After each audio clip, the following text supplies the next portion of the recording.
กระตกบากนี่ดวงคือว่านี่ไหนวันเนี่ยต้องดีใจเบิดชีวิตเมืองน้ำบ่ท่วมบ้านเขาอยู่อันนี้บ้านคันซีที่ยังก่อนนี่ไปว่าที่บางไฟอยู่แต่ว่ามันยังก่อนนี่เขาห้องยังก่อนบ้านคู่กันท่วมสงครามหัวมันยังนะคุอันนั้นยังก่อนห้องยังก่อนห้องยังก่อนเขาห้องนี่ห้องยังนะแก้วใส่ละแก้วห้องยังก่อนนี่ห้องยังก่อนนี่นี่เห็นบ่แกงหัดเชื่อ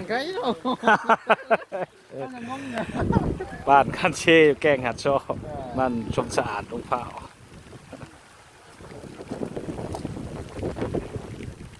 นี่สำเร็จแล้วนี่ก็จะอยู่เนาะ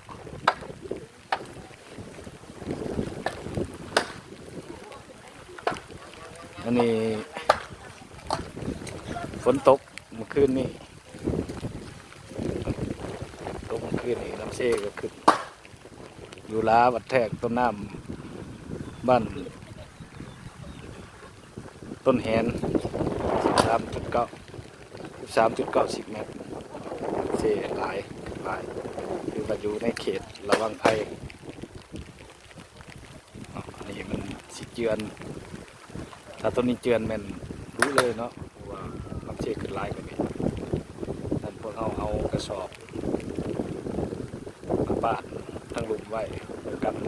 นำเวลานำรถในยังขับ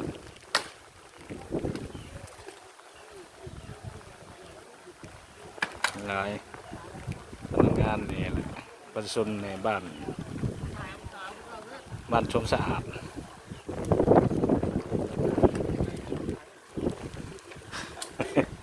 ฮะว้าฮะบ่ได้ไล่สดถ่ายวิดีโอซื้อโอ้สาวก็มีได้นี่ยิ่งก็ออกให้งานคือกันไหมคนเลี้ยงงัวก็มีคนเลี้ยงงัวทั้งงัวกินเข่าเขาหมดแล้วกินนามาพี่เงยหนามันแม่คุณน่ะโสดใช้โสดบ่ซิ่งโสดซิ่ง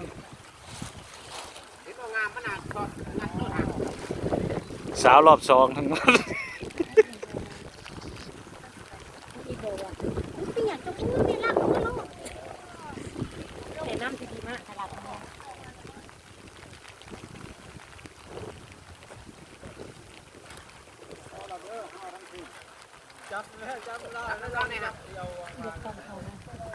ว่าเพิ่นนี่บ่พาไปกินชิ้นจุ่มได้นี่เราเห็นผู้เดียวมึงไปช่อยแล้วแม่ได้อยู่พักเพื่อบ่ได้อยู่ดีเนาะนี่ก็ยินพวกผู้สาวอยู่โรงเรียนมอเจ็ดนะเขาบอกไปนี่เดียวให้เราแล้วนี่จะไปมอเจ็ดจะไปได้อยู่นะวะเนาะตัวดีเนี่ยตายนี่ก็หาแต่มอเจ็ดเดี๋ยวมาครับปัญญาโมหามันแห้งกว่าเลยจังหวะขาดเลย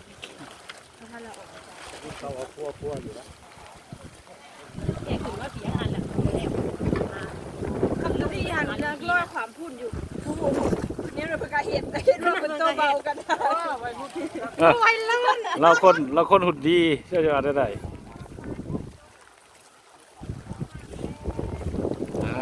เอาสามีก่อนถ้าเบิ่งมืออื่นมันสิขึ้นลายปานใดนะมันก็บ่ดีบ่ลงเด้อแต่ว่าพ่อแหละ